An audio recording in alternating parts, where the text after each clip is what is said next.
How does a thought become action? As Max and I decided to learn more about King and to see if our fantasies could work in the real world, we were wide-eyed, excited, enthusiastic, curious, and completely ignorant. A fantasy in your mind is entirely under your control. You are an omniscient puppet master.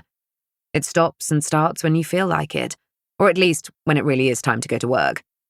When you begin to play with other people, there is a major unknown in the equation: them. The idea of acting out your fantasies turned out to be a misnomer. You cannot act them out. You can communicate them to others and see if together you can use them as inspiration to create a new, unique experience between you. If I have a fantasy of, say, being tied to a bed, blindfolded and teased, in my fantasy, all the details work because they just do. But in reality, what am I tied up with? Do silk scarves feel nice or pathetic? Do handcuffs feel serious or too painful? Are my legs spread or are they hogtied? How hot is it? What can I smell? What is teasing me? Am I being stroked by a feather or menacingly caressed by the tip of a cane? Are my boobs being squeezed? Are the hands big or small, rough or smooth? How many hands are there? And most importantly of all, how do I say when I want it to stop and be sure that it will? As we began to meet people who were into King, we realized we had so much to learn. There were so many strange words and acronyms, sometimes bizarre-seeming etiquette and safety-conscious good practice. Our bookshelves filled up with the practical: shibari for beginners, BDSM basics, the psychological, playing well with others, the ethical slut, and the inspirational, literally everything from the Marquis de Sade to the Way of a Man with a Maid to Anais Nin. We went to workshops, we thought a lot and talked a lot. We made mistakes and went to some absolutely awful events. We met some lifelong friends and some singularly odd people. When you do not share a fantasy or kink, it seems impossible to believe, disgusting, repellent, or maybe morally wrong. This is where prejudice comes from. If you cannot imagine being aroused by pain, it is so easy to assume that anyone who is must be damaged in some way. It doesn't help that psychology has pathologized all abnormal desire from Freud onwards.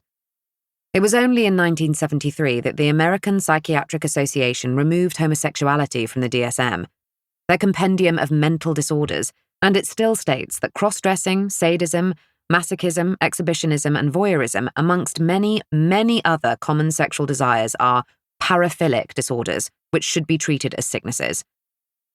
In his brilliant book, Tell Me What You Want, The Science of Sexual Desire and How It Can Help You Improve Your Sex Life, social psychologist Dr. Justin J. Lehmiller analyzes the results of his major study of sexual fantasy in the US, the largest ever. Only 4% of women and 7% of men have never had a BDSM fantasy. 63% of women have forced sex fantasies, 87% of women have group sex fantasies. 45% of people fantasize about fetish objects, and 42% about exhibitionism. I learned that most of my desires can be described as BDSM: bondage, discipline, dominance, submission, sadism, masochism, multiplayer, group sex, and exhibitionist, being knowingly watched. I liked playing with men, women, and the non-binary equally. I learned that I had little interest in voyeurism, watching people unbeknownst to them, or fetish, particular objects or body parts. I loved the idea of piss, hated the idea of shit. It was easy to have a knee-jerk reaction if someone suggested something that would never work for me. That's disgusting. How dare they suggest that? But one of the loveliest lessons we learned was tolerance and acceptance. You might not want to piss on me, and I might not want to dress up as an animal, but that doesn't mean we cannot respect each other's beautiful weirdness, which is usually not so very weird at all. And sometimes, things you might never have expected to like turn out to be your very favorites. How will you ever know? Unless you try.